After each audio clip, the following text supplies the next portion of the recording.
यूहन्ना अध्याय 16,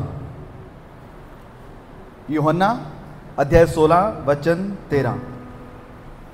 तो इधर सुनिए। अब मैं सबसे पहले शुक्रगुजार हूं, धन्यवाद करता हूं जीवित खुदा का, जो सॉवरेन परमेश्वर है। मतलब उसके हाथ में सब कुछ है, जो उसने ठाना है उसकी मर्जी के बिना कुछ भी होना नहीं है।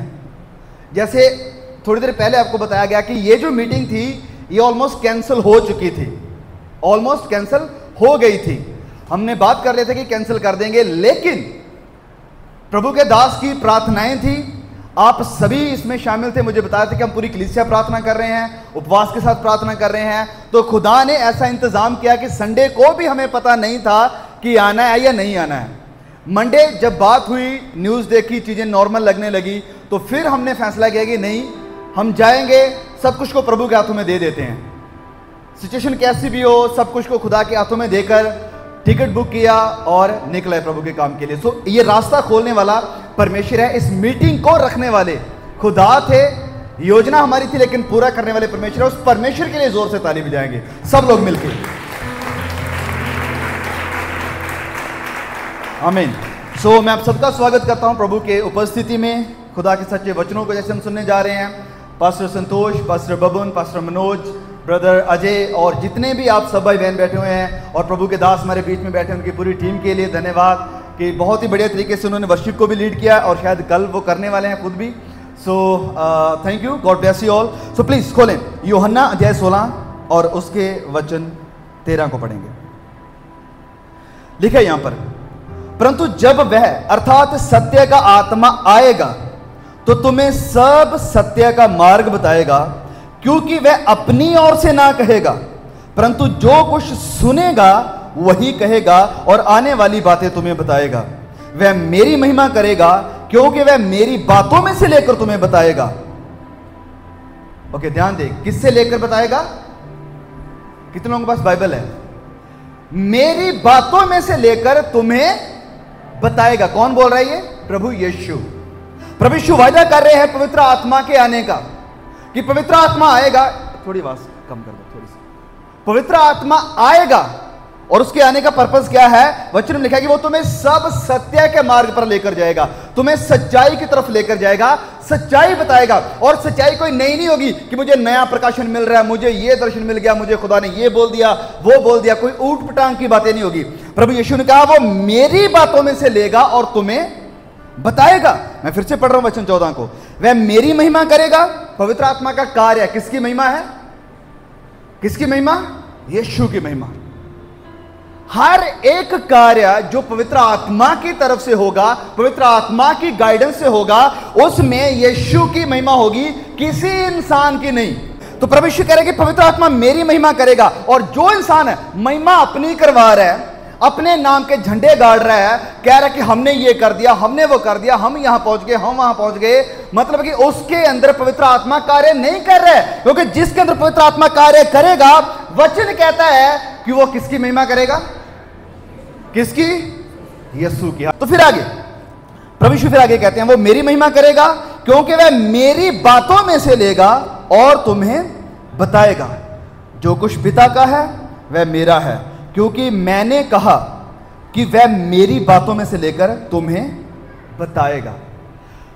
दो बार इन तीनों वचनों में एक बात प्रभु यीशु ने रिपीट करी है, वो ये है, आपने नोटिस किया कि वो मेरी बातों में से लेगा और तुम्हें, मेरी बातों में से लेगा और तुम्हें सिखाएगा।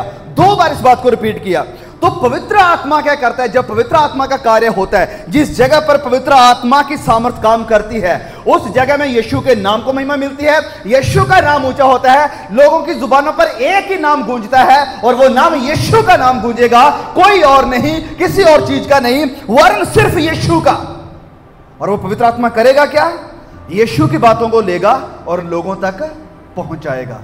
जो यीशु ने कहा, जो यीशु ने मैसेज दिया, उस मैसेज को लेगा और लोगों तक पहुंचाएगा।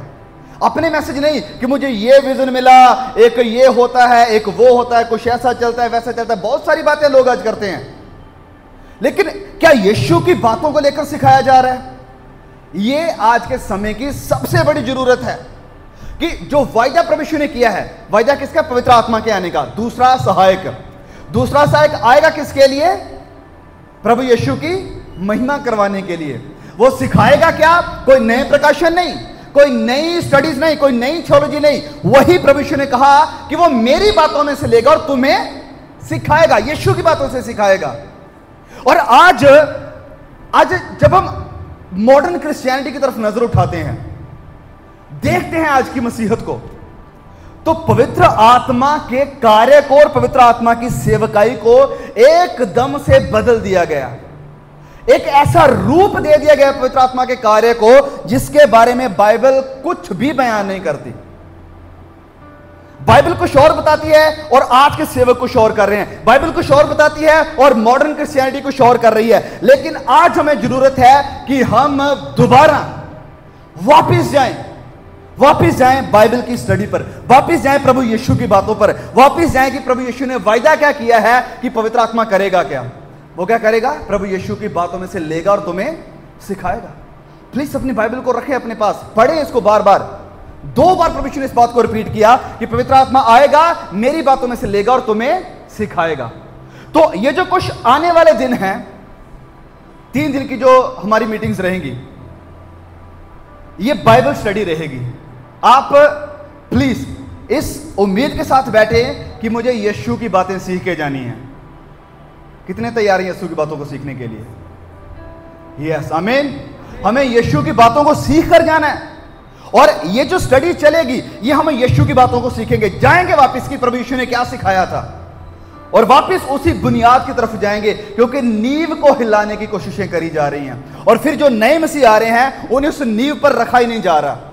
तो हमें जरूरत है वापस जो पवित्र आत्मा का वायदा प्रभु यीशु ने किया कि सहायक आएगा, वो मेरी महिमा करेगा और मेरी बातों में से लेकर तुम्हें सिखाएगा। तो आइए हम चलते हैं प्रभु यीशु की बातों पर। पढ़ेंगे यूहन्ना अध्याय 3 और उसके वचन 3 को। यूहन्ना रचित सुसमाचार अध्याय 3 और वचन 3।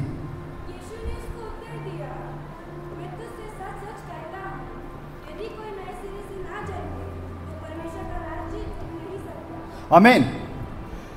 जो कोई नए सिरे से ना जन्मे वो परमेश्वर का राज्य देख नहीं सकता। आज हमारे इस स्टडी का टॉपिक रहेगा नए सिरे से पैदा होना, यानी बॉर्न अगेन। आप बोलेंगे ये तो बड़ी सिंपल सी बातें हैं, नई बातें जो नई विश्वासियों को सीखनी चाहिए। लेकिन मैं कहता हूं कि हम सबको इन चीजों को सीखने की जरूरत है। ये मैसेज क्यों, ये संदेश क्यों कि नए सिरे से पैदा होना है? क्योंकि हम जो बाइबल को सिखाने वाले जितने भी प्रभु के दास, हमारी रिस्पॉन्सिबिलिटी बहुत बड़ी है। हम एक टीचर का काम तो कर रहे हैं, लेकिन जो टीचर होता है स्कूल में उसको इजी है पढ़ाना। क्यों? क्योंकि उसे पता है मेरी क्लास में पहली जमात का बच्चा बैठा है या दूसरी क्लास का या तीसरी का या 5वीं का है, तो उस हिसाब से वो पढ़ाता है। लेकिन हमारी रिस्पॉन्सिबिलिटी ज्यादा क्यों हो जाती है? क्योंकि यहां पर पहली क्लास के भी हैं, 5th स्टैंडर्ड के भी हैं, कोई 10th का है, कोई 12th का है। तो हमें सबको साथ में लेकर चलना है। इस कारण आज जरूरी है कि सबसे पहले, हो सकता है आप में से कितने लोग ऐसे होंगे जिन्होंने कभी इस संदेश को नहीं सुना होगा कि नए सिरे से पैदा होना इसका मतलब क्या है, क्योंकि यहां ही सारा सुसमाचार है, कंप्लीट सुसमाचार। आप में से बहुत से ऐसे बैठे होंगे जिनको नहीं पता। अगर मैं पूछूं, क्योंकि ये प्रैक्टिकल है मेरा, अपने चर्च की मैं बात करूं या जिन अलग अलग जगहों पर खुदा लेकर जाता है, मैं पूछता हूं कि भैया क्या आप नए सिरे से पैदा हुए हैं? उनका जवाब होता है नहीं, हमने बपतिस्मा लिया है। क्या आप नए सिरे से पैदा हुए हैं? हाँ, मैंने पश्चाताप किया है। क्या आप नए सिरे से पैदा हुए हैं? हाँ, मैं चर्च जाता हूं। मैं अगर आपको पूछूं अभी कि क्या आप नए सिरे से पैदा होने का मतलब क्या है, कितने लोग हैं जो इसका सही उत्तर दे पाएंगे कि हाँ, नए सिरे से पैदा होना यह है? तो आज क्लैरिटी नहीं है कि नए सिरे से पैदा होने का मतलब क्या है, क्योंकि प्रभु यीशु ने कहा अपनी जुबान से, अभी हमने पढ़ा कि यदि कोई, बोलिए, नए सिरे से पैदा ना हो वो परमेश्वर के राज में प्रवेश नहीं कर सकता। अगर नए सिरे से पैदा नहीं होते तो सवाल यह है कि इसका मतलब क्या है? नए सिरे से पैदा होने का मतलब क्या है? आज देखिए, सबसे बड़ी प्रॉब्लम यह है कि पश्चाताप के ऊपर प्रचार नहीं है। बड़ा सेलिब्रिटी पास्टर आएगा आपके सामने, जब वर्शिप खत्म हो चुकी आएगा, एंट्री मारेगा अपनी, बड़े बड़े नामों से पुकार कर यहां पर खड़ा किया जाएगा। वो आपको कहेगा भविष्यवाणी कर रहा हूं, ये बहन इसने ये पहना हुआ, तुम्हारे लिए ये होने वाला, भाई का ये नाम इसके लिए ये होने वाला है। रबिश।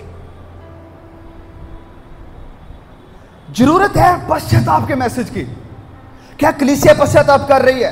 क्या आप संदेश के द्वारा लोगों के मन को उभार रहे हैं कि उनके पाप ऊपर आए? जब वचनों की आग लगे तो पाप निखर कर बाहर आए और लोग अपने पाप को जानकर अपने पाप से पश्चाताप करें।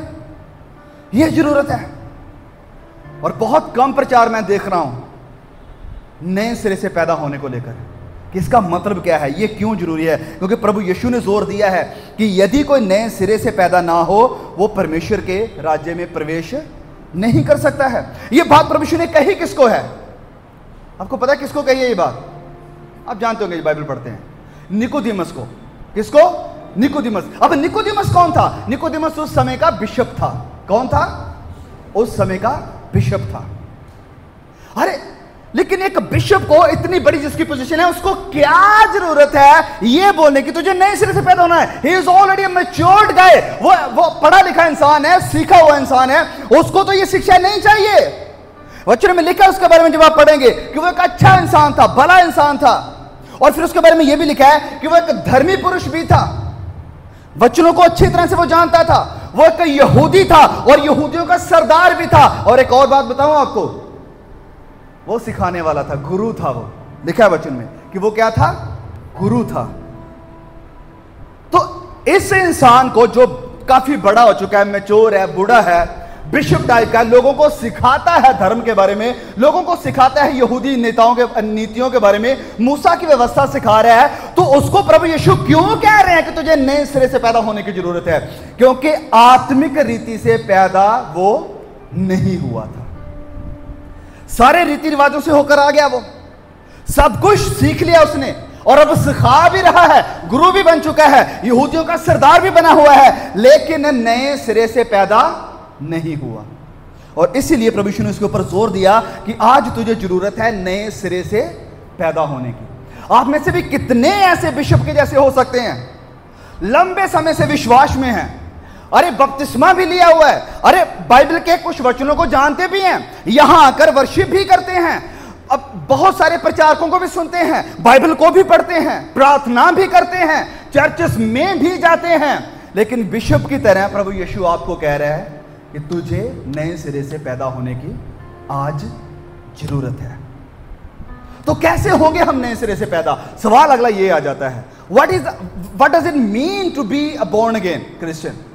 नए सिरे से पैदा हम कब हों? तो यहीं पर आ जाती है सबसे पहले नींव रखने की बात। सबसे पहले जरूरी क्या? आइए हम नींव रखते हैं सबसे पहले, क्योंकि अगर नींव कमजोर है, कई लोगों की तो नींव ही नहीं बनी हुई, हो सकता है कुछ बच्चे यहां पर बैठे हो, जवान यहां पर बैठे जिन्होंने कभी नहीं सुना इन चीजों के बारे में, तो नींव का अच्छा होना, पक्का होना बहुत जरूरी है। अगर मान लीजिए हम 7 स्टोरी एक बिल्डिंग बनाते हैं, 7 स्टोरी ऊपर, और उसकी नींव कमजोर है, ऊपर हम कितना भी उसको फैंसी कर लें, कितना भी सजा लें, कितना भी बढ़िया बढ़िया लगा लें, अगर नींव सही नहीं रखी गई तो क्या आपको लगता है वो बिल्डिंग ज्यादा समय टिकी रहेगी? तो सबसे ज्यादा जरूरत किस चीज की है? नींव को स्ट्रॉन्ग करने की। इसलिए आज पहले दिन का हमारा मैसेज नींव को स्ट्रॉन्ग करने के लिए है, ताकि आने वाली बातें जो हम सीखने वाले हैं प्रभु यीशु की जुबान से, वो हमारे दिल पर एक बढ़िया घर बना सकें। नींव मजबूत है तो सब कुछ सही होगा। आमीन। याद है आपको प्रभु यीशु मसीह ने एक स्टोरी बताई थी, जब हम पढ़ते हैं मत्ती अध्याय 7 में, कि एक इंसान ने अपना घर किस पर बनाया? भालू पर। एक ने कहां पर बनाया है? चट्टान पर। उसकी नींव स्ट्रॉन्ग है, एक की नींव कमजोर है। तो वचन में क्या लिखा है? आंधियां आई, तूफान आए, बहुत हवाएं चली, टक्कर मारी गई। क्या टक्कर सिर्फ भालू पर बने हुए घर को लगी थी या दोनों को? हां, किसको लगी थी? दोनों को। जो सच्चा मसीह है उसको भी टक्करें लगेगी, हवाएं आएंगे आपके ऊपर, आंधियां आएंगे आपके ऊपर, चलेंगी हवाएं आपके खिलाफ भी आपको गिराने के लिए। लेकिन यदि आपकी नींव मजबूत है, इस वचन पर है, चट्टान पर है, यीशु पर है, तो आपका घर हरगिज टूटेगा नहीं। आमीन, हालेलुया। तो इसीलिए मैं कह रहा हूं जरूरत है नींव को मजबूत करने की, नींव को मजबूत करने की। सो खोलिए मेरे साथ प्रेरितों के काम अध्याय 20 वचन 20 और 21। प्रेरितों के काम अध्याय 20। ओके, सो पढ़ूंगा मैं यहां पर। लिखा है, प्रभु यीशु का चेला संत पौलुस प्रचार कर रहा है। तो क्या कहता है वो? अब यहां पर वो किनको प्रचार कर रहा है? अफिसस की कलीसिया को, अफिसस के लीडर्स के पास यहां पर वो खड़ा और वो जाने वाला है। अब इनको छोड़कर जाने वाला है और वो ये चीज कह रहा है उनको जाते जाते। वचन 20 में लिखा है, प्रेरितों के काम, book of Acts chapter 20 verse 20। और जो बातें तुम्हारे लाभ की थी। हाँ, संत पौलुस कह रहा है कि मैंने इतना समय तुम्हारे बीच में रहा हूं, सेवा करी है। ध्यान दीजिए, लंबे समय से पौलुस एफिसस की कलीसिया में बना हुआ है। तो वो क्या कह रहा है कि जो जो बातें तुम्हारे लाभ की थी, कलीसिया को इकट्ठा किया हुआ उसने, और उन्हें कह रहा है कि जो जो बातें तुम्हारे फायदे के लिए थी, मैं भी आपको जो बातें तुम्हारे सच में फायदे की हैं। देखिए, मैं आपको गुमराह करने के लिए यहां पर नहीं आया हूं। इतनी मेहनत अगर करी गई है इन मीटिंग्स को अरेंज करने के लिए, बड़ा पैसा लगा है, बड़ी मेहनत लगी है, बड़ी आत्मिक मेहनत भी लगी है, और हम भी वहां से यहां चल कर आए हैं। आपको मीठी गोलियां देने के लिए नहीं आए हैं कि आपको गुमराह करके चले जाएं। मेरी एक रिस्पॉन्सिबिलिटी है, और अगर मैं जो जो बातें आपके लाभ की हैं पौलुस की तरह उन्हें नहीं बताता तो खुदा मेरा गला पकड़ेगा। तो मुझे खुदा के सामने अगर सच्चा साबित होना है कि प्रभु जो आपने कहा मैंने सही सही प्रचार किया, तो जरूरत है कि मैं सब कुछ जो जो बातें आपके लाभ की है वो आपको आज बताकर जाऊं।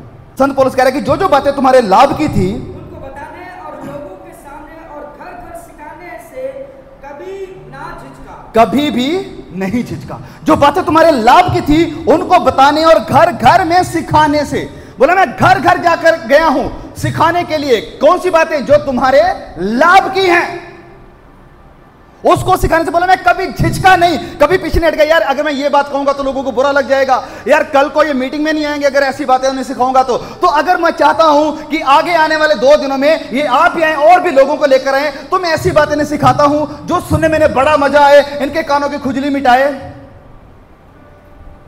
तो मैं अपने प्रचार को चेंज कर देता हूं। लेकिन मैं ऐसा करने वाला नहीं। मैं संत पौलुस की तरह कहूंगा कि मैं जो जो बातें तुम्हारे लाभ की थी उन्हें तुम्हारे घर घर जाकर सिखाने से कभी भी झिझका, कभी पीछे नहीं हटा सच्चाई बताने से। सच्चाई बताऊंगा, चाहे प्रभु यीशु मसीह के तरह 11 लोग ही यहां बैठे। छोटी भीड़ चलेगी, लेकिन गुमराही या झूठ या मीठी गोलियां नहीं चलेगी। जो बातें तुम्हारे लाभ की हैं, आगे बढ़े। वरन यहूदियों और यूनानियों के सामने गवाही देता रहा। यहूदियों और यूनानियों के सामने। अब यहां पर बात हो रही है पूरे संसार की। यहूदी अपने आप को 2 कैटेगरीज में बांटते थे। वो कहते थे कि एक तरफ यहूदी हैं, दूसरी तरफ बाकी सारी दुनिया है। मतलब है कि हम एक जाति हैं, बाकी सारी जातियां एक ही हैं, अलग जातियां। सो 2 जातियां, यहूदी और यूनानी। सो पौलुस कह रहा है कि मैं यहूदियों और यूनानियों के सामने गवाही देता रहा। क्या गवाही? परमेश्वर की ओर से मन फिराना। परमेश्वर की ओर मन फिराना। क्या फिराना? सब बोले, क्या फिराना?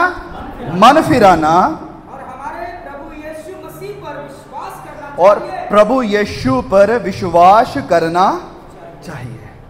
2 चीजें बोलो, कितनी चीजें? संत पौलुस रिपीट कर रहे हैं दोबारा से। बोला, रात दिन रो रो कर मैंने आपके सामने प्रचार किया और कभी लाभ की बातें बताने से पीछे नहीं हटा। और वो बातें क्या थी? सबसे पहले मन फिराना और दूसरा विश्वास करना। ये 2 चीजें। और वचन में लिखा है कि जिनको खुदा ने जोड़ा है कोई उन्हें अलग।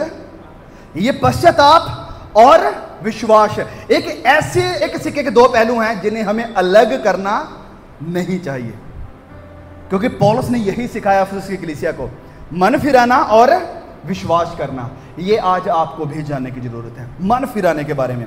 मन फिराना क्या है? इंग्लिश में रिपेंटेंस। मन फिराना का मतलब है टर्न अराउंड, मतलब 180 डिग्री घूम जाना। मैं कह रहा हूं नींव को हमें मजबूत करने की जरूरत है। क्या करने की जरूरत है? नींव को मजबूत करना। सबसे पहले सबसे ज्यादा जरूरी मन फिराव। यह बुनियाद है, यह शुरुआत है, यहीं से सब कुछ की शुरुआत होगी। तो तो मन फिराना है क्या? हमने तो पश्चाताप किया है, बपतिस्मा भी लिया है, चर्च भी आते हैं, लेकिन क्या आपने मन फिराया है? अपन कहेंगे हाँ फिराया था, लेकिन मतलब क्या है इसका मन फिराने का, जो हमें वचन में देखने को मिलता है, यहां बाइबल में देखने को मिलता है? मन फिराने का मतलब है टर्न अराउंड, 180 डिग्री का एंगल बदल लेना। जैसे अगर मैं इधर देख रहा हूं तो यहां से घूमूंगा इस तरफ, यह है टर्न अराउंड, यानी मन फिराना। बहुत से लोग क्या कहते हैं 180 डिग्री नहीं घूमते, 180 डिग्री पूरा नहीं घूमते हैं, सिर्फ 90 डिग्री घूमते हैं, यहां से यहां तक, आधा मन फिराव। हम बड़े पाप नहीं करते, किसी का कत्ल नहीं करते, व्यभिचार नहीं करते, बैंक नहीं लूट रहे, ये वो बड़ा कुछ नहीं कर रहे, जो लोग कर रहे हैं, तो इसका मतलब हम सही हैं, हमारा मन फिराव हो गया। लेकिन क्या आप अपनी जिंदगी में देख सकते हैं कि जिस दिन से आपने पश्चाताप किया, बपतिस्मा लिया, उससे पहले जो पाप आपकी जिंदगी में थे, क्या आज हैं वो? क्या आज दिखाई देते हैं? अगर अभी भी वैसे दिखाई दे रहे हैं तो इसका मतलब आपने 180 डिग्री टर्न नहीं मारा है, 90 डिग्री टर्न मारा है, आधा पश्चाताप किया है। और अगर शादी की बात हम करें, क्या आधी शादी चलती है कभी? कि पूरी शादी नहीं करेंगे, आधी शादी कर लेते हैं। आधी शादी भी कोई शादी होती है? नहीं होती है। कोई है जिसने आधी शादी करके बैठा है? हाँ, पूरी शादी होती है 100%। तो प्रभु यीशु की तरफ अगर हम मुड़ रहे हैं, प्रभु यीशु को अपना पति, अपना दुल्हा सब कुछ मान रहे हैं, तो क्या हमें सिर्फ आधा मुड़ना है उसकी तरफ, या पूरा मुड़ेंगे? हाँ, पूरा मुड़ेंगे या आधा मुड़ेंगे? मैंने कहा पश्चाताप का मतलब क्या है? 180 डिग्री मुड़ना, मेटानोयो जो ग्रीक वर्ड है, 180 डिग्री टर्न मारना। इस तरफ देख रहे थे, अब इस तरफ जाएंगे। पश्चाताप यह है कि अब मैं यहां इस स्लेस में भाग रहा था, मैं गंदी गालियां निकालता था, मैं चोरियां भी करता था, मैं दूसरों के बारे में बुरा भला भी बोलता था, मैं निंदा भी करता था, मैं पास्टरों के बारे में ऐसा वैसा सोचता था, या अपने पड़ोसी के बारे में अंदर नफरत भरी हुई थी। अब सब कुछ छोड़ रहा हूं, फेंक रहा हूं यहां पर, हो प्रभु आपके पास आ रहा हूं, एक नई शुरुआत कर रहा हूं, एक नई शुरुआत कर रहा हूं। अब मैं इस बात चाहता हूं कि इस बात को समझे। पश्चाताप का मतलब यह बिल्कुल भी नहीं है कि मैं पूरे पाप छोड़ दूंगा, आज के बाद कभी पाप नहीं करूंगा। नहीं, यह पश्चाताप नहीं है। एक पत्नी अपने पति को ऐसा नहीं बोल सकती, और ना कोई पति अपनी पत्नी को ऐसा बोल सकता है कि ठीक है हमारी शादी हो रही है और मैं कोई गलती नहीं करूंगी, या मैं कोई गलती नहीं करूंगा, क्योंकि गलतियां सबसे होती हैं, घरों में भी गलतियां होती हैं, हस्बैंड वाइफ के बीच में कई बार गलतियां हो जाती हैं। इसी तरह से हम ये कभी नहीं कहते, एक सच्चा मसीह ये कभी नहीं कहेगा कि आज के बाद मैं कभी पाप नहीं करूंगा, लेकिन एक सच्चे मसीह की ये आवाज होगी कि नहीं, मैं पाप करना नहीं चाहता, मुझे पाप से नफरत है, मैं पाप से घृणा करता हूं, मुझे पाप अच्छा नहीं लगता, और मुझे यीशु अच्छा लगता है, और मुझे पवित्रता ही अच्छी लगती है, मुझे धार्मिकता अच्छी लगती है, अच्छे काम करना अच्छा लगता है, प्रभु की उपस्थिति में रहना, उसकी महिमा करना अच्छा लगता है, बुरे काम, बुरी संगति, आंखों के अभिलाषाओं के पीछे भागना अच्छा नहीं लगता। यह है पश्चाताप। क्या आपने पश्चाताप किया है? अब अपने आप को परखने का समय, क्या आपने पश्चाताप किया है? पश्चाताप के एक परफेक्ट एग्जांपल देते हैं पास्टर C.S. स्पर्जन। वो कहते हैं कि पश्चाताप को एक्सप्लेन करने के लिए, एक सुअर क्या खाता है? उसको क्या पसंद होता है? गंदगी, राइट? कीचड़, गंदगी, जहां पूरी गंदगी हो वो जगह उसकी फेवरेट होती है, यहां मजा आ रहा है। उसको बेड पर बिठाओगे कभी बैठेगा? सुअर साहब आइए, बड़ा अच्छा सोफा लगा कर रखा है, एसी ऑन कर देते, आइए आइए, वो बैठेगा वहां पर, आइए कहाँ लेकर आ गए, छोड़ो मुझे वहीं जाना है। उसको क्या अच्छा लगता है? गंदगी अच्छी लगती है। सुअर को क्या अच्छा लगता है? गंदगी, कीचड़ में मुंह मारना। उसको शर्म आती है कि कोई मुझे देख रहा है? नहीं, उसको अच्छा लगता है, वो उसकी हैबिट है, वो उसका नेचर है, स्वभाव है। लेकिन ये मेरी एग्जांपल नहीं है, ये पास्टर C.S. स्पर्जन कह रहे थे। वो कहते हैं कि अगर किसी इंसान के पास पावर हो, इतनी सामर्थ हो कि वो सुअर को इंसान बना दे। उसके पास पावर हो कि सूअर को इंसान बना दे। अब जब वो सूअर इंसान बन गया तो क्या वो उस कीचड़ की तरफ भागेगा? अब उसको कीचड़ अच्छा नहीं लगेगा, अब उसको उससे बदबू आएगी, यार ये क्या चीज है, अब उससे दूर भागेगा। एक चींटा भी मेरे ऊपर पड़ना नहीं चाहिए, वो उसके पास भी नहीं जाएगा। लोग मेरे बारे में क्या सोचेंगे, यार ये कीचड़ के आसपास ही बना रहता। कोई इंसान कीचड़ के पास रहना नहीं चाहेगा। अब उसको क्या पसंद होगा? मुझे सफाई पसंद है, नहाऊंगा, अच्छा कपड़ा पहनूंगा, अच्छी जगह पर बैठूंगा, अच्छा खाना खाऊंगा जो सही होता है, साफ सुथरा होता है। गंदगी पसंद है। ये है परफेक्ट एग्जाम्पल असल पश्चाताप की। आमीन, आमीन। समझ आ रहा है कितने लोगों को? एक बार जरा हाथ उठा दें, एक बार यीशु की महिमा करें जोर से ताली बजा के। हालेलुया। तो पश्चाताप का मतलब क्या है? एकदम टर्न ले लेना। आप पहले सुअर थे, अब इंसान बन गए हैं। पुरानी इंसानियत जाती रही, देखो सब नई हो गई है। नई बातें, नए विचार, नए ख्यालात, नई सोच, नई इच्छाएं। वो पुरानी इच्छाएं नहीं, नई इच्छाएं। यह है पश्चाताप। मैं फिर से पूछना चाहता हूं आपसे, क्या आपने पश्चाताप किया सच में? अब आपको समझ आ रहा होगा पश्चाताप का मतलब क्या होता है। क्या पश्चाताप किया है? ओके, पौलुस कह रहा है पहली बात है मैंने क्या सिखाई? मन फिराव यानी पश्चाताप, और दूसरा विश्वास। विश्वास, विश्वास का मतलब क्या? विश्वास का मतलब 100% निर्भर होना। किसके ऊपर? यीशु के ऊपर। 100% पूरा निर्भर होना। यह नहीं कि 90% या 95%, 100%। 100% किसके ऊपर निर्भर होना? यीशु मसीह के ऊपर। किस चीज के लिए? कि ये जो मैं पाप करता था, ये जो मैं गंदे काम कर रहा था, ये जो बुराइयां थी मेरे अंदर, अब मुझे इससे कौन बचाएगा? एक ही है, यीशु उसका नाम। हालेलुया। यीशु बचाएगा। तो 100% उसके ऊपर निर्भर होना कि वो मुझे माफ कर सकता है, वो मुझे सूअर से इंसान बना सकता है, तो मैं उसका हाथ थाम कर चलूंगा। 100% यीशु के ऊपर निर्भर होना। एक डाली देखी आपने, ब्रांच, ट्री, पेड़ जो होता है, पेड़ के ऊपर डालियां होती है ना। एक डाली किसके ऊपर निर्भर होती है? किसके ऊपर डिपेंडेंट होती है? किसके ऊपर? पेड़ के ऊपर। उसको, डाली को पता है कि पेड़ से, उसकी जड़ों से ही मुझे जिंदगी मिल रही है, उसकी जड़ों से ही मुझे फल लग रहे हैं। अगर मुझे वो सैप नहीं मिलेगा जो कि पेड़ से निकलता है, जान नहीं मिलेगी, तो मैं जिंदा नहीं रह पाऊंगी, मैं फल नहीं दे पाऊंगी। इस कारण हमें अगर नया जीवन चाहिए, अगर नई जिंदगी चाहिए, नए सिरे से पैदा होना है, तो हमें पूरा और पूरा यीशु मसीह में बनकर रहने की जरूरत है। और अपनी जिंदगी में अगर फल देखने हैं, तो उसके लिए भी हमें यीशु मसीह ही को देखना जरूरी है। कहेंगे प्रभु मैं अपने आप को नहीं बचा सकता, नहीं बदल सकता, मेरा स्वभाव ऐसा है, मैं बदला नहीं जा रहा हूं। हो सकता है में से कितने ऐसे बैठे हो जिनको अंदर से लगता है कि नहीं, मुझे ये पाप नहीं करने हैं, मैं नहीं चाहता ये करना, मुझसे ये हो रहा है, प्रभु मैं निकलना चाहता हूं इस गुलामी से। हाँ, हम अपने बल से, अपने जोर से नहीं कर सकते हैं, पर तेरी आत्मा के द्वारा, उसकी आत्मा के द्वारा, उसकी सामर्थ्य के द्वारा। अगर आप कहेंगे कि प्रभु मुझसे नहीं हो रहा, मुझसे इन पापों से पीछा छुड़ाया नहीं जा रहा है, मुझे इन पापों की माफी कहीं से नहीं मिल रही, मुझे आप चाहिए, मुझे आप चाहिए। क्या आपकी जिंदगी में कभी ये पॉइंट आया कि आपने कहा प्रभु मुझे आप चाहिए? हो, क्या आपने कभी कहा यीशु सिर्फ मुझे तेरी जरूरत है, मुझे तू चाहिए, और कुछ नहीं, और कुछ नहीं, सिर्फ तू। अब्बा चाहिए, पापा चाहिए।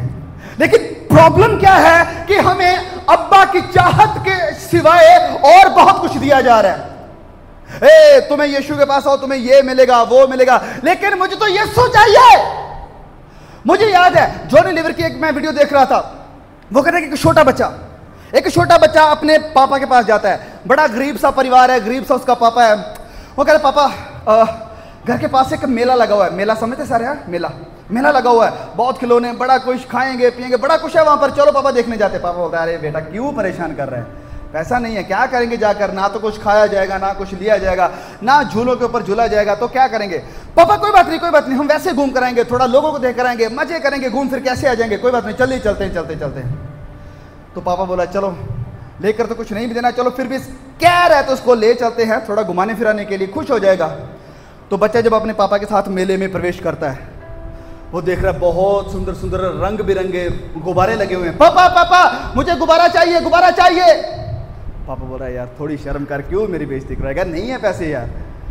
चलो आगे चलता है, आगे एक और खिलौनों की दुकान लगी है। पापा पापा मुझे वो पिस्टल लेना है, बंदूक लेनी है, ये दिला दो, ये दिला दो। बेटा चुप कर जा, नहीं है पैसे, नहीं है कुछ भी। आगे चलता है, पापा वो देखो लड्डू लड्डू लड्डू लड्डू खाने मेरा दिल कर रहा है, भूख लग रही है, खिला दो पापा। पापा बोल रहा है बेटा देख कुछ नहीं है, नहीं खिला सकता, तुझे बोला था ना घर से ही कुछ नहीं है, चल ना। भीड़ बहुत ज्यादा होती जा रही है, भीड़ बढ़ती जा रही है, और इस सब कश्मकश के दरमियान उसका हाथ अपने पापा से कब छूट गया इस बच्चे को भी पता नहीं चला। पापा गुम है, बच्चा ढूंढ रहा है, पापा पापा पापा किधर है? बच्चा पूरा रो रहा है, रोते जा रहा है, चुप नहीं हो रहा है। उस मेले की जो मैनेजमेंट के लोग थे, पुलिस आई, वो देखने लगी, बेटा क्या हुआ? पापा नहीं मिल रहे, पापा चाहिए मुझे, पापा चाहिए, पूरा रो रहा है। पुलिस बोलती है बेटा चुप कर, पापा ढूंढ लेंगे, कोई बात नहीं, ये ले, ये खिलौना चाहिए तेरे को, ये खिलौना, ये नहीं खिलौना नहीं चाहिए, पापा चाहिए, ये देख मिठाई, ये लड्डू, तो बोल रहा था लड्डू चाहिए, खाएगा? नहीं लड्डू नहीं चाहिए, पापा चाहिए। आजा बेटा, ये देख कितनी अच्छी चीज है, तुझे ये चाहिए क्या? ये पसंद है क्या तुझे? ये गुब्बारे चाहिए, कितने अच्छे हैं। नहीं, पापा चाहिए, हालेलुया। और चीज नहीं, सिर्फ पापा चाहिए। क्या आपके अंदर ये आवाज है कि यीशु कुछ मिले या ना मिले पर पापा चाहिए? आमीन। क्या आपके अंदर ये विश्वास है कि यीशु काफी है? क्या आप कह सकते हैं कि यीशु तू काफी है? क्या आवाज है? यीशु तू काफी है, यीशु काफी है। तो विश्वास अपने पिता पर कि मेरी हर जरूरत के लिए यीशु, बोलिए यीशु, मेरे पापों की माफी के लिए यीशु, मेरे घर की जरूरतों के लिए यीशु, मेरे बच्चों की जरूरत के लिए यीशु काफी है। हालेलुया। विश्वास और पश्चाताप, इसके ऊपर सुसमाचार है। ये नींव है हमारे विश्वास की, ये नींव है, ये दो खंबे हैं जिसके ऊपर हमारा विश्वास टिका हुआ है, या जिसके ऊपर हमारी क्रिश्चियनिटी टिकी हुई है, पश्चाताप और विश्वास। क्या आपने पश्चाताप किया? क्या आपने विश्वास किया है इस यीशु पर जो आपको बाइबल में देखने को मिल रहा है? क्या आप 100% उसके ऊपर निर्भर हैं या भागते हैं, कभी इसके पीछे, कभी उसके पीछे, कभी इसके आगे, कभी उसके आगे? या आप यीशु की तरफ देखते हैं और कहते हैं कि यीशु तू काफी है, यीशु तू काफी है। एक वचन पढ़िए, रोमियो अध्याय 1:16। रोमियो 1:16। क्योंकि मैं सुसमाचार से नहीं लजाता, मैं सुसमाचार से नहीं लजाता। आमीन। मैं सुसमाचार से नहीं लजाता। यह सुसमाचार है कि मन फिराओ और यीशु पर विश्वास करो। मैं इससे नहीं लजाता। लोगों को शर्म आती होगी कि यार क्या बोलना लोगों को पश्चाताप करने के लिए या विश्वास करने के लिए। इन्हें ऐसी कोई चीज देते हैं जो इन्हें सुनने में मजा आए, इंटरेस्टिंग लगे, हमारी के लिए तालियां बजाई जाए कि ओ वाह बड़ा अच्छा प्रचारक। नहीं, कोई सही कहे, पौलुस कहता है, चाहे को मुझे गलत कहे, चाहे को मेरी बेइज्जती करे, पर मैं सुसमाचार से नहीं लजाता। आगे बढ़े। इसलिए कि वह विश्वास करने वालों के लिए, पहले तो यहूदी फिर यूनानी के लिए उद्धार के निमित्त परमेश्वर की सामर्थ्य है। परमेश्वर की क्या है? सामर्थ्य। किन लोगों के लिए? विश्वास करने वालों के लिए। विश्वास करने वालों के लिए यह सुसमाचार उद्धार की सामर्थ्य है। यह सामर्थ्य है परमेश्वर की हमारे लिए जो विश्वास करते हैं। क्या मैं पूछ रहा हूं आपसे फिर से, विश्वास किया है आपने इस यीशु पर? क्या आप इस मोड़ पर आ गए हैं जहां पर आप कहते हैं कि हां 180 डिग्री घूमने के लिए तैयार हूं और पूरी तरह हर चीज, हर बात, हर काम के लिए यीशु पर निर्भर होने को तैयार हूं। क्या आप इस मोड़ पर आए हैं? ये सुसमाचार है। सब चीजों से ऊपर उठकर सिर्फ और सिर्फ यीशु से चाहत, यीशु से प्यार। ओके, ये है, इससे होता है हमारा उद्धार, पश्चाताप करने से और विश्वास करने से। अब एक वचन खोलिए, रोमियो 5:1। रोमियो 5:1। अतः जब हम विश्वास से धर्मी ठहरे तो अपने प्रभु यीशु मसीह के द्वारा परमेश्वर के साथ मेल रखे। जब हम विश्वास से धर्मी ठहरे हैं, अब ये तीसरी बात है, या इसे हम कहेंगे ये हमारा एश्योरेंस है, ये हमारे लिए निश्चय बात है, हमारे लिए पक्का वायदा है परमेश्वर का कि हम क्या हुए हैं जब विश्वास से धर्मी ठहरे हैं। क्या हुए हैं? धर्मी ठहरे हैं। क्योंकि बहुत सारे लोगों को ये डाउट रहता है, कई मसीह भाई बहनों से मैं मिलता हूं और कईयों के मैसेजेस आते हैं, भैया मुझे तो पता नहीं कि मेरा विश्वास हुआ है या नहीं हुआ है, मैं खुदा के राज्य में जाऊंगा या नहीं जाऊंगा, या जब यीशु आएंगे मैं उसके साथ उठाया जाऊंगा या नहीं जाऊंगी, मुझे विश्वास नहीं है, मुझे एश्योरेंस नहीं है, मुझे पक्का पता नहीं है, पक्का जानना है। तो आज अगर आपको पक्का जानना है कि आपने पश्चाताप किया, विश्वास किया, आप धर्मी ठहरे, तो ये जरूरत है कि आप ये जानें कि यस, ये वचन कह रहा है, फिर से पढ़ दें, जबकि विश्वास से हम धर्मी ठहरे हैं। अब धर्मी ठहरने का मतलब क्या है?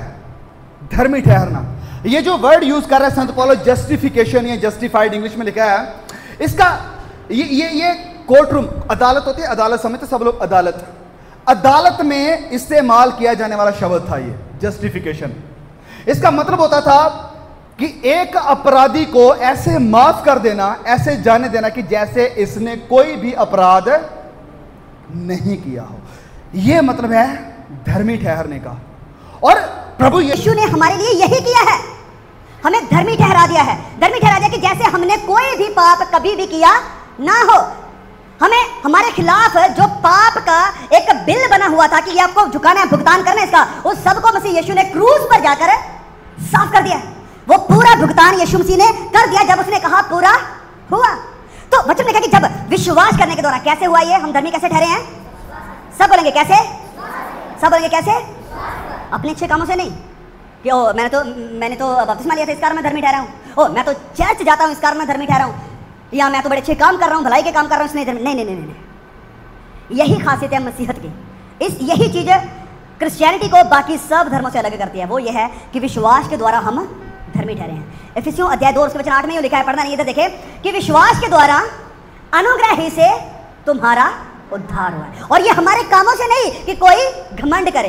कोई स्वर्ग के राज्य में जाकर खुदा के सामने, उसकी अदालत के सामने जाकर नहीं कर सकता, ए खुदा देख, देख मैंने स्वर्ग को हासिल किया है, जीता है मैंने स्वर्ग को, मैं डिजर्व करता हूं कि मैं स्वर्ग में जाऊंगा। क्यों? क्योंकि मैंने अच्छे काम किए हैं। कोई खुदा के सामने जाकर ऐसा नहीं बोल सकता। ये घमंड है। और इफिसियों 2:8 और 9 में लिखा है कि ऐसा ना हो कि कोई घमंड करे। हर कोई खुदा के सामने झुकेगा और कहेगा प्रभु प्रभु तेरा धन्यवाद, यीशु तेरा धन्यवाद मुझ जैसे पापी को बचाने के लिए। अगर आपका अनुग्रह ना होता, आपकी दया ना होती, तो मैं यहां ना होता। तो सबसे पहले कह रहा है कि हम धर्मी ठहरे हैं। फिर आगे लिखा है कि यीशु मसीह के द्वारा परमेश्वर के साथ मेल, हिंदी में लिखा कि मेल रखें, लेकिन जो असल ट्रांसलेशन है ये हिंदी में थोड़ी गलती हो गई है ट्रांसलेशन करते समय। इंग्लिश में लिखा है no we have peace with God, कि अब हमारा परमेश्वर के साथ मिलाप है।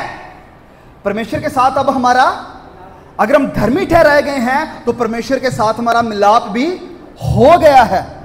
मतलब कि अब हम परमेश्वर के दुश्मन नहीं रहे, अब हम परमेश्वर के दुश्मन नहीं है। वचन में लिखा है कि पहले हम जो पापी थे उसके दुश्मन थे, उसके बैरी होने की दशा में उसने अपने इकलौते बेटे को हमारे लिए भेज दिया। हम उसके बैरी थे, दुश्मन थे, लेकिन अब क्योंकि हमारा मिलाप हो चुका है, अगर दो पार्टियां लड़ रही हैं, एक इधर भाई लड़ रहा है, एक उधर लड़ रहा है, उन दोनों का मिलाप कर दिया जाए तो क्या वो दुश्मन है? अब नहीं, अब वो दोस्त बन गए हैं। तो प्रभु यीशु मसीह के लहू बहाने के द्वारा, क्रूस पर जाने के द्वारा हमारा मिलाप पिता के साथ हो चुका है।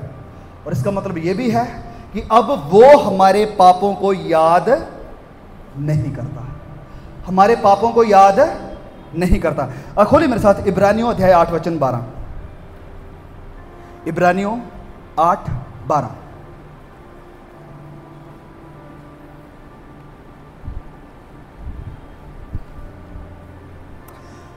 ओके,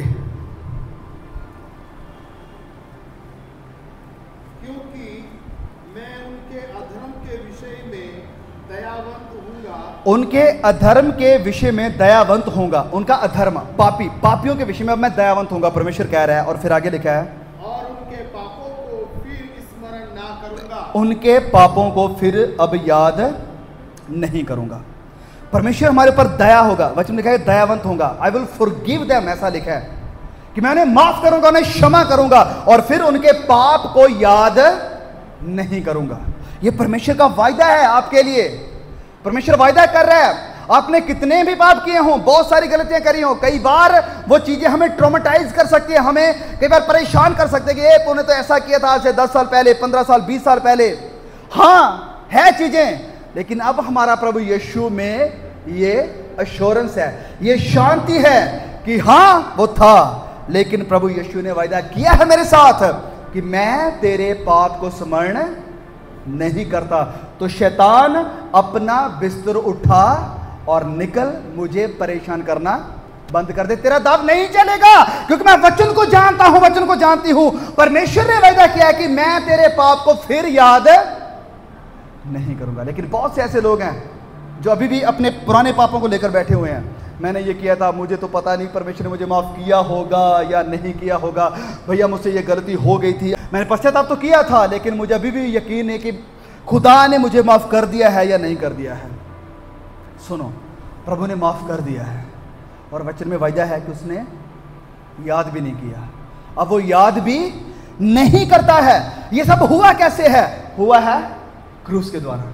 किसके द्वारा? क्रूस के द्वारा। क्योंकि आपके गुनाहों के एक एक जर्रे की कीमत चुकाई गई है। आपने जो पाप की मजदूरी कमाई थी, मौत, वो यीशु ने ले ली है। आमीन। इस कारण ये हो ही नहीं सकता कि आपके पापों की कीमत चुकाने के बाद वो फिर से आपको कीमत चुकानी पड़ जाए। जब आपने विश्वास कर लिया, जब आपने पश्चाताप कर लिया, नहीं, आपके पापों की कीमत चुका ली गई है। अब आगे बढ़ते हैं, क्योंकि हमें स्टेप बाय स्टेप आगे बढ़ना है। पश्चाताप करना, मन फिराना, विश्वास करना और उसके बाद इस वायदे में पक्के हो जाना कि मैं माफ हो चुका हूं और परमेश्वर मेरे गुनाहों को स्मरण नहीं करता। अब जरूरत है, हमने खुदा की, परमेश्वर की माफी को तो ले लिया कि हम माफ हो गए, हमारे सारे पाप माफ हो गए। हमने प्रभु से उद्धार को तो हासिल कर लिया, माफी को हासिल कर लिया, लेकिन उसके फ्रूट कहां है, उसके फल कहां है? मैं चाहता हूं कि हम पढ़े मत्ती अध्याय 6 वचन 14। मत्ती अध्याय 6 वचन 14।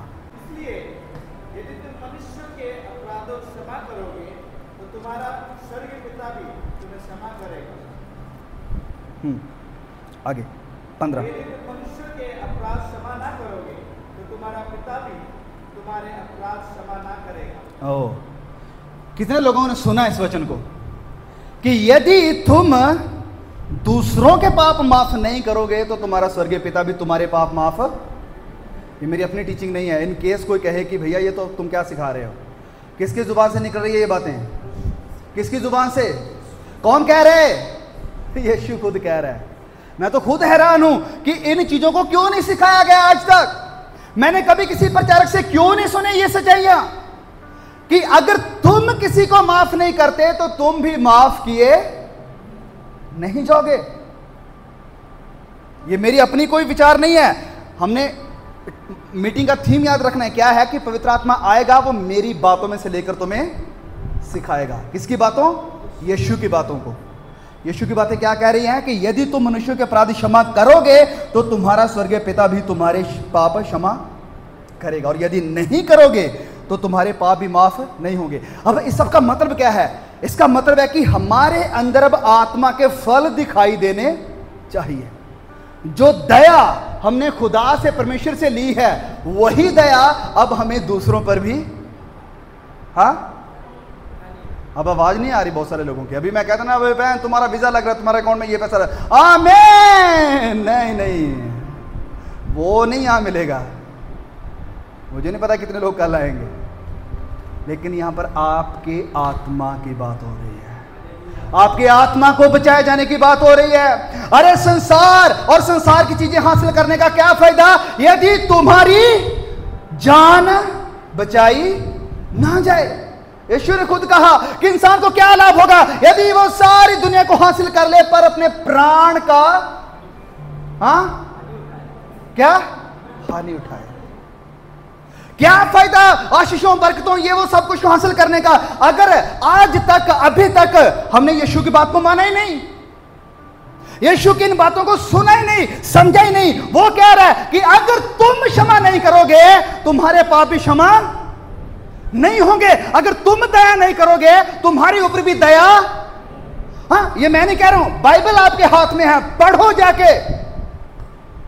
मैं अक्सर कई बार बार बार इस बात को रिपीट करता हूं, do not trust any one blindly. किसी के ऊपर भी अंधाधुन विश्वास ना करो, मेरे ऊपर भी नहीं।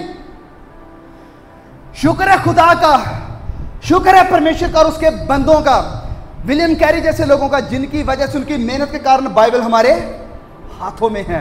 हम इसे पढ़ सकते हैं, कभी भी खोल सकते हैं, सच्चाई को जान सकते हैं। ओह वो unto you if you are still deceived। श्रापित हैं आप अगर अभी भी गुमराही में हैं। तो मैंने इस बात को लास्ट ईयर भी रिपीट किया था, मुझे अभी भी याद है। CS वर्जन कहते हैं if you do not read your Bible you deserve to be deceived. अगर तुम वचन को नहीं पढ़ते तो तुम डिजर्व करते हो कि तुम्हें गुमराह किया जाए, तुम्हें भ्रमित किया जाए। तो ये बातें कौन कह रहा है? यीशु कह रहा है। और सिर्फ यहीं पर ही नहीं छोड़ा, यहीं पर ही नहीं छोड़ा। इनके इसको कहे ये तो एक ही वचन है, तो एक वचन को हम क्यों माने, कम से कम 2 गवाह तो लेकर आओ।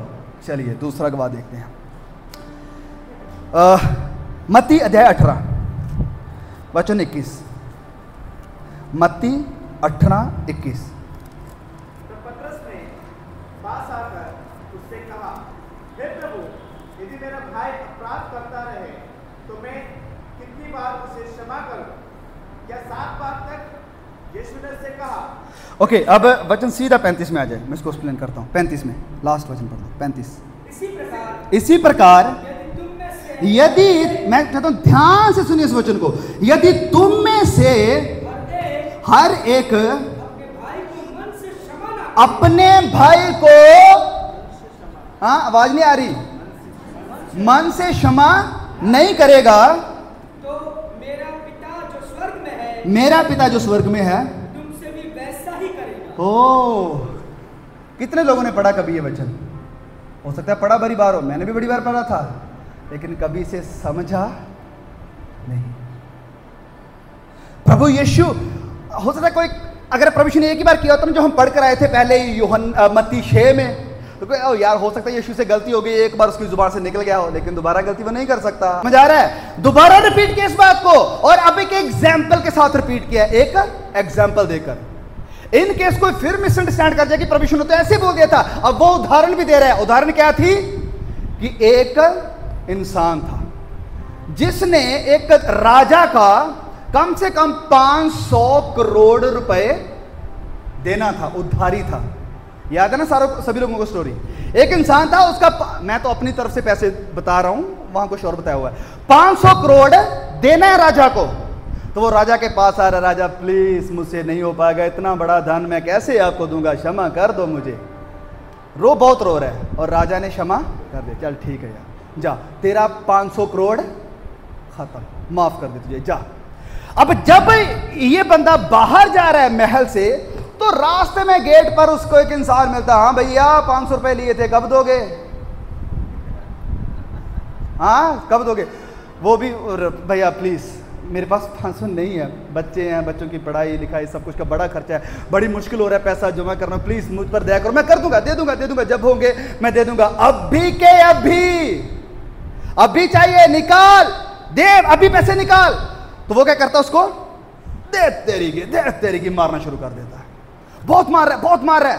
और महल के पास जो राजा के सिपाही खड़े हुए थे, उन्होंने देखा यार बाहर लड़ाई हो रही है, भाग के जाते, क्या हुआ यार, ये बंदा उसको मार रहा है, क्यों मार रहा है? इसने 500 रुपए देने इसके, इसलिए मार रहा है, वो दे नहीं रहा है, वो बोल रहा है मुझे माफ कर दे, लेकिन वो माफ नहीं कर रहा है। अच्छा तो ये बात है। उसको पकड़ते हैं, राजा के सामने लेकर आते हैं। राजा साहब ये देखो बंदा, इसके आपने 500 करोड़ माफ कर दिए, ये 500 नहीं माफ कर पा रहा है। तो राजा ने क्या किया? राजा ने क्या किया याद है? हाँ चलिए थोड़ा सा पढ़ते हैं, 33 से पढ़ दीजिए। इसलिए जैसे मैंने तुझ पर दया की। हाँ राजा कह रहा है, अब ये सच्ची स्टोरी नहीं है, प्रभु यीशु के एग्जाम्पल के थ्रू समझा रहे हैं। क्या कर रहे हैं प्रभु यीशु? एक दृष्टांत देकर समझा रहे हैं प्रभु यीशु। तो यहां पर राजा कौन है? राजा कौन है? हाँ आवाज नहीं आ रही सभी की, कौन है? यीशु खुद है। तो क्या कह रहा है राजा? पढ़े आगे। इसलिए जैसे मैंने तुझ पर दया, जैसे मैंने तुझ पर दया करी थी वैसे ही। ओके कैसे? कैसी दया? नहीं राजा तेरे मेरे जैसी नहीं, कम थोड़ी बहुत ही तो नहीं। वो कह रहा है वैसी, बोलो वैसी। मैंने व्हाइट शर्ट पहनी हुई है तो तुझे भी वैसी ही शर्ट पहनी है। तो क्या बंदा ब्लैक पहन कर आ जाएगा तो बोलेंगे कि वैसी शर्ट पहनी हुई है? व्हाइट तो व्हाइट ही पहनी होगी। तो राजा बोल रहा है कि जैसे मैंने तुझे क्षमा किया वैसे ही क्या तुझे भी अपने संगीदास पर दया करना नहीं चाहिए था? क्या तुझे भी अपने भाइयों पर बहनों पर दया करनी? संगी उसका दास था, उसके साथ काम करने वाला, आपके साथ रहने वाले, आपके पड़ोस में रहने वाले, आपके गांव में रहने वाले, आपके चर्च में आने वाले। क्या तुझे भी अपने भाइयों बहनों पड़ोसियों गांव वालों के साथ वैसी ही दया करनी नहीं चाहिए थी? आगे वचन 34 को पढ़ दो। और उसके स्वामी ने क्रोध में आकर उसे दंड देने वालों के हाथ में सौंप दिया कि जब तक वह सब कर्ज भर ना दे तब तक उनके हाथ में रहे। ओह प्रभु यीशु क्या सिखा रहे हैं यहां पर? क्या सिखाना चाह रहे हैं प्रभु यीशु यहां पर? किसी को पता है? हाँ सिंपल सी स्टोरी है। और अंत में प्रभु यीशु कहते भी हैं, लास्ट वचन जो हम पढ़ा था, कि जैसे स्वर्गीय पिता ने तुम्हें क्षमा किया है वैसे ही तुम भी क्षमा किया करो। आप याद कर सकते हैं कितने ऐसे भाई हैं, कितनी ऐसी बहनें हैं, कितने आपके पड़ोस में, कितने आपके स्कूल में, कितने आपके साथ काम करने वाले ऐसे लोग हैं जिनको आपने माफ़ नहीं किया, जिनके बारे में आपके अंदर कूड़ा भरा पड़ा है, जिनके बारे में आपके अंदर नफरत भरी हुई है। उसका नाम लेते अरे यार छोड़, किसका नाम ले रहा है, किस मजहूस को याद कर रहा है? क्या कभी ऐसा करते हैं आप? अरे उसकी बात क्या करनी, वो तो ये है, वो तो वो है। या आपने फिर मन से निकाल दिया, मैं क्षमा करता हूं, मैंने क्षमा कर दिया, जाओ, मैं उसके खिलाफ कुछ भी अपने मन में नहीं रखता। मेरे अंदर कड़वाहट नहीं है उस बहन के लिए, उस भाई के लिए। मेरे मन के अंदर कड़वाहट नहीं है, नफरत नहीं है मेरे संगी दास के लिए, संगी भाई बहन के लिए। क्या आप अपने को परख सकते हैं? अभी थोड़ा याद करें अपने मन में लेकर कि कोई है जिसको आपने क्षमा नहीं किया। आज समय है, आज वक्त है, अभी इस कांटे को निकाल दो अपने पांव से, इस कांटे को निकाल दो अपने पांव से। ये एक कांटा है जो आप ही को दर्द देगा। ये जो कड़वाहट का बीज है बहुत गंदा है, ये आप ही को दर्द देगा, क्योंकि यीशु ने खुद कहा यदि तुम क्षमा नहीं करोगे तो पिता भी क्षमा नहीं करेगा। अगर किसी के पांव में कांटा लग जाता है तो क्या करते हो आप? क्या करते हैं? हाँ, अरे कोई बात नहीं, थोड़ा सा रहने देते हैं, देख लेंगे जब दिल करेगा, अभी मन नहीं कर रहा है कांटा निकालने का। कभी किया ऐसा? हाँ, कोई है जिसने ऐसा किया?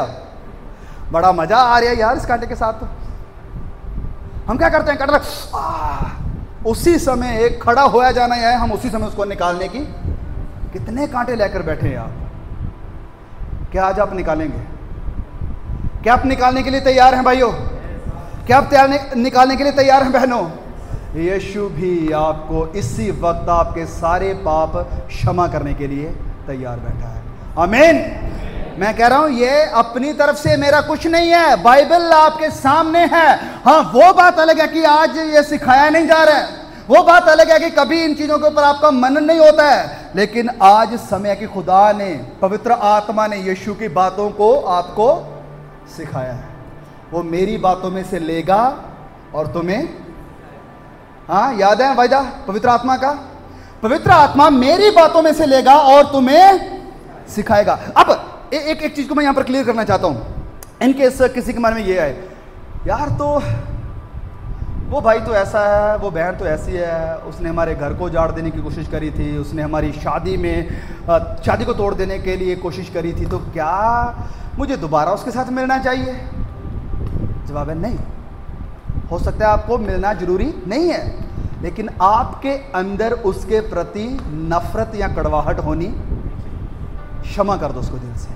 इसका मतलब ये नहीं कि आप उसको मिलेंगे। मुझे याद है एक बहन के बारे में सुन रहा था। बहन आती है और वो कहती है कि भैया मेरा ये रिश्तेदार था, तो मैं उसके घर में गई थी, जाती थी, तो उसने हमारे साथ बहुत गलत किया, तो क्या मुझे इसे माफ़ कर देना चाहिए? तो बोला हाँ। वचन कहता है कि माफ़ कर दो। तो इसका मतलब मैं फिर उसके घर में जाना शुरू कर दूँ, उसके घर में जाया करूँ? तो जवाब है नहीं। आप दोबारा आग में हाथ डालना नहीं चाहोगे।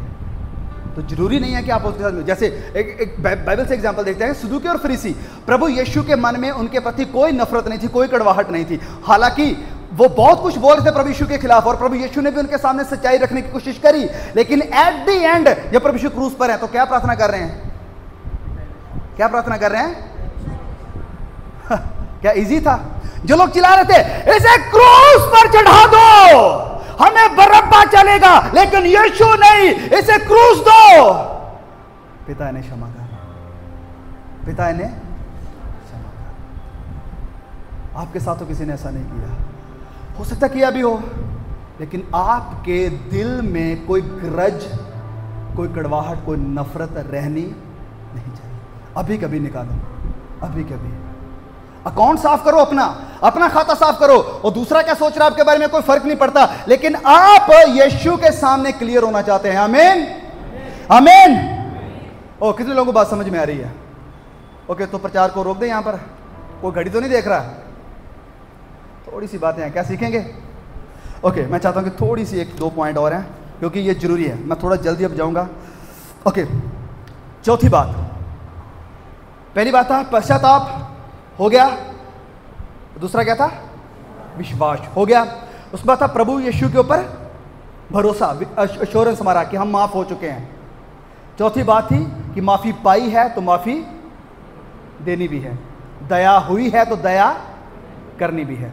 चौथी बात है कि दोषी आत्मा और निराशा से आजाद होना है। दोषी आत्मा और निराशा से आजाद होना है। दोषी आत्मा क्या है? कि कई बार, जैसे मैंने कहा कि कई बार हमारे पुराने पाप हमें क्या करते हैं, अंदर से दोषी करते रहते हैं कि तुमने तो ये किया था, तुमने तो वो किया था, और इन सब चीजों को लेकर फिर हम निराश हो जाते हैं, अपने आप को बैठा लेते हैं, हम गिर जाते हैं। लेकिन जब हम माफी को हासिल कर चुके हैं, हमने दूसरों को माफ कर दिया, हमारे दिल में किसी के प्रति कुछ नहीं है, हम सबके साथ अच्छा होकर चल रहे हैं, और परमेश्वर से भी हमारा मिलाप है, तो वचनों में क्या कहता है? भजन संहिता 32:2 पढ़ दीजिए। भजन संहिता 32:2। धन्य है वह मनुष्य। कौन है धन्य है? धन्य मतलब खुश है, कितना खुश किस्मत है, कितना ब्लेस्ड है वो इंसान जिसके अधर्म यहोवा लेखा ना ले, जिसके अधर्म का यहोवा लेखा ना ले। आप धन्य हैं, आपके गुनाह का लेखा खुदा आपके खिलाफ नहीं लेता, क्योंकि आपके खिलाफ जो खुदा का क्रोध आना था, आपके खिलाफ जो होना था, वो यीशु के साथ ऑलरेडी हो चुका है आपके लिए, आपके लिए। तो इस कारण ये जो 2 दरवाजे हैं जो आपको टेम्पटेशन देते हैं, आपको परीक्षा में डालते हैं कि आप निराशा में आ जाएं, आप दोषी आत्मा में आ जाएं, इन दोनों दरवाजों में आना अब बंद कर दो, क्योंकि धन्य है वो इंसान, आगे बढ़ दें, जिसके अपराध का, जिसकी आत्मा में कपट ना, नहीं शुरुआत से, क्या ही धन्य है, क्या ही धन्य है वो मनुष्य जिसके अपराध का यहोवा लेखा ना ले, जिसके अपराध का यहोवा लेखा ना ले। ओके, बस। मैं कह रहा हूं ये दोषी आत्मा और निराशा खत्म हो जानी चाहिए कि नहीं, मैं दोषी आत्मा में नहीं जाऊंगा, मैं निराशा में नहीं जाऊंगा अपने गुनाहों को लेकर, अपने पापों को लेकर, अपनी गलतियों को लेकर। हाँ हुई है, हाँ किया है, लेकिन यीशु ने उनका भुगतान भी कर दिया है। और वचन कह रहा है कि धन्य है, खुश है, ब्लेस्ड है वो इंसान जिसके अपराध का लेखा परमेश्वर नहीं करता। ओके, एक आखिरी बात कि परमेश्वर ने हमारे लिए एक सहायक भेजा है हमारे लिए। अब एक ये नींव है, मैं कह रहा हूं नींव रखना जरूरी है। ये जो चीजें हम सीख रहे हैं ये नींव है आपके विश्वास की। एक हर सच्चा विश्वासी इन चीजों को लेकर चलेगा। मन फिराव, पश्चाताप, पापों से माफी का पक्का वायदा, माफी को, दया को अपने मन में लेकर चलेगा।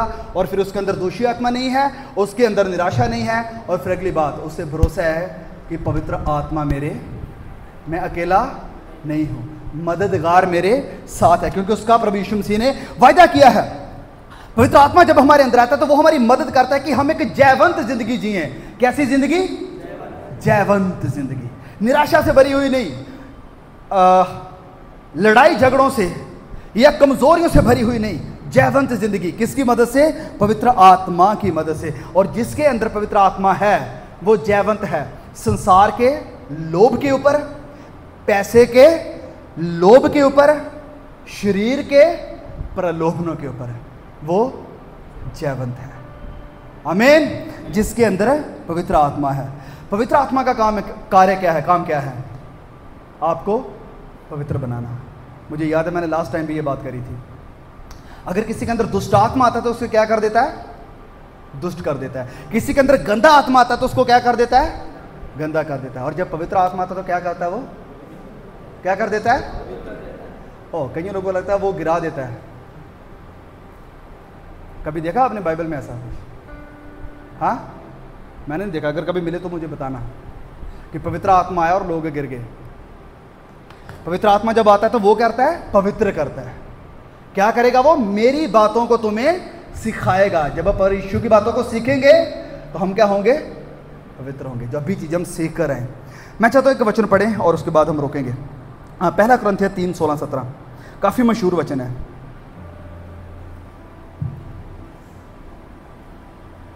पहला कुरिन्थियों 3। तुम नहीं जानते कि तुम परमेश्वर का मंदिर हो और परमेश्वर का आत्मा तुम में वास करता है? यदि कोई परमेश्वर के मंदिर को नष्ट करेगा तो परमेश्वर उसे नष्ट करेगा। ओके, क्या तुम नहीं जानते कि तुम परमेश्वर का, और तुम्हारे अंदर कौन वास करता है? कौन रहता है? परमेश्वर का आत्मा हमारे अंदर रहता है। परमेश्वर का मंदिर ये बिल्डिंग नहीं है, ये चर्च बिल्डिंग है। लेकिन चर्च कौन है? चर्च कौन है? कौन है? बोलिए जरा, आवाज नहीं आ रही। कौन है चर्च? कौन है? हम हैं। बोलिए जरा जोर से, हम हैं चर्च। अगर मैं आपको कहूं चर्च में आओ और कुछ गंदा देखना मोबाइल पे शुरू कर दो, क्या आप करोगे? अरे परमेश्वर का भवन है, तौबा तौबा, ये काम यहां पर कैसे कर सकते? अगर मैं कहूं चर्च में आओ और यहां पर जुआ खेलना, सट्टेबाजी करना शुरू कर दो, क्या आप करोगे? चर्च है, परमेश्वर का भवन है, ऐसा कैसा करेंगे? चर्च में आओ और वो सारी गंदी जुबान बोलना शुरू कर दो, गालियां निकालना शुरू कर दो, क्या आप करोगे? नहीं करोगे। पवित्र जगह है चर्च, तो आपको कहा गया है, चर्च तो आपको कहा गया है। तो फिर आप इस चर्च के साथ ये कैसा कर सकते हैं? हाँ, समझ आ रही बात की? आप इस चर्च के साथ कैसे ऐसा व्यवहार कर सकते हैं जो आप कर रहे हैं अपने घर में, अपने प्राइवेट कमरों में? पवित्र आत्मा आपके अंदर बसता है। तुम खुदा का मंदिर हो, तुम मंदिर हो, तुम चर्च हो। पवित्र आत्मा तुम में बसता है, वो तुम्हारे अंदर रहता है। तुम परमेश्वर का पवित्र स्थान हो जहां पर वो डेरा लगाना चाहता है। और परमेश्वर ने कहा कि जो इस मंदिर का विनाश करेगा मैं उसका विनाश। क्या आप चर्च में आकर शराब पी सकते हैं? हाँ, नहीं नहीं नहीं, चर्च में थोड़ी ये काम चलेगा। चर्च में आकर सिगरेट बीड़ी पी सकते हैं? नहीं नहीं, चर्च में थोड़ी। लेकिन क्यों इस चर्च के साथ? जो इसका विनाश करेगा मैं उसका विनाश करूंगा। मेरे प्रिय भाई और बहनों, कलीसिया हम हैं, चर्च हम हैं, खुदा का भवन हम हैं। आप वचन कह रहा है कि आत्मा हमें बसता है। चर्च बिल्डिंग का नहीं कहा गया कि चर्च बिल्डिंग में आत्मा बसता है। क्या लिखा है वहां पर? तुम में परमेश्वर का आत्मा वास करता है। तुम में, क्या बोलोगे मेरे अंदर पवित्र आत्मा वास करता है? हो, कितने बोल सकता है कि मेरे अंदर पवित्र आत्मा वास करता है? आवाज नहीं आ रही। हो सकता है आपको टीचिंग बड़ी स्ट्रेंज लग रही हो कि यार ये कहां फंसा दिया पास्टर संतोष जी।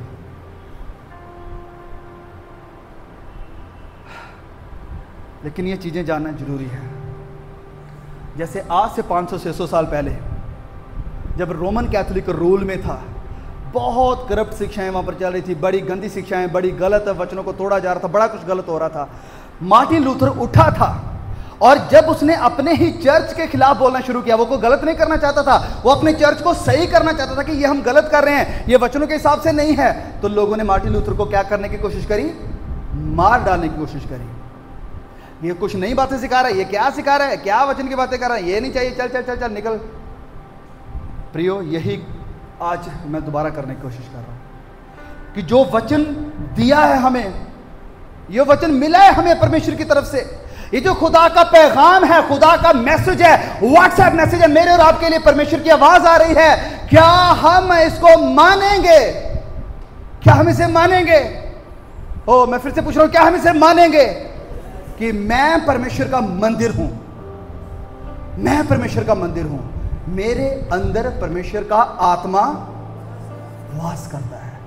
जब आप इस बात को रियलाइज कर लेंगे, जब ये बातें सिर्फ आपसे दिमाग से नहीं, दिमाग से निकलकर दिल में आ जाएंगी, तो आपकी जिंदगी पहले जैसी नहीं।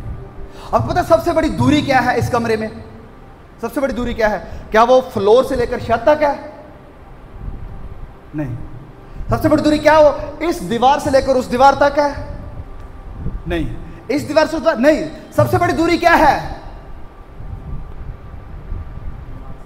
बस यहां से यहां तक लाना, ये सबसे बड़ी दूरी है। और जब आपने इस दूरी को पूरा कर लिया, जब चीजें यहां से निकलकर यहां आ गई, तो तुम्हारी जिंदगी पहले जैसी नहीं रह सकती। आमीन। वचन आपको बदल देगा, पवित्र आत्मा आपको नया कर देगा, आपके अंदर दया होगी और आपके अंदर पवित्रताई होगी, क्योंकि आप जानते हो कि पवित्र आत्मा आपके अंदर बसता है। परमेश्वर इन वचनों के द्वारा आपको बहुत आशीष दे। सभी को जय।